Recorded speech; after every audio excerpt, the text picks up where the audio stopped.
68% of adults between the ages of 25 and 30 still live at home with their parents.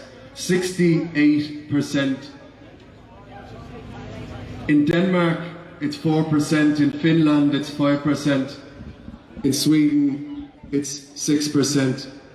But in Ireland, 68% of adults between the age of 25 and 30 still live in their childhood bedrooms. Those who rent are living in a horror show, a nightmare, where they are paying extortionate sky-high rents and getting nothing in return. No protection from eviction, no protection if the home is sold, no protection if the landlord decides to move in, no protection if the landlord's family decide to move in, and that's written in law. No protection for your deposit, and certainly no protection if your name is not even on the lease in the first place. Homelessness since Fine Gael took office has gone up by 250%.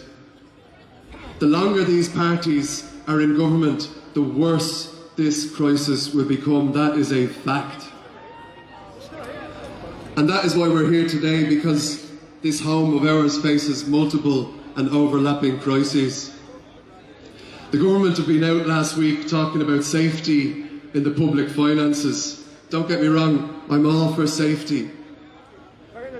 Safety for people whose lives depend on our public services. Safety for people who are praying that their kids won't get sick or that the car won't break down. Safety for people who are hoping that the washing machine or the dishwasher won't give in this week. When the government talk about safety, they're really talking about the status quo. And for us, safety is about taxing fairly and spending wisely. It's about using surplus tax revenues to deliver on housing, to deliver on infrastructure and on climate. They won't. They won't do that. They will not, and they are not brave enough to ensure a fair taxation system. They won't even ask the banks that we bailed out to pay any corporation tax. They won't even increase the bank levy on banks whose profits this year in Ireland exceed €5 billion. They won't do that.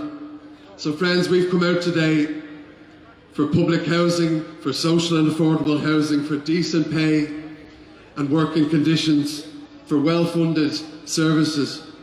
This is the fight of our generation, and we should be confident about our success because they are incompetent. They are responsible for the multiple crises that we face, the poverty in our country, the housing disaster,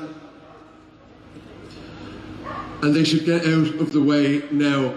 We need a general election and a government that will act, stand and deliver for ordinary working people. Good luck.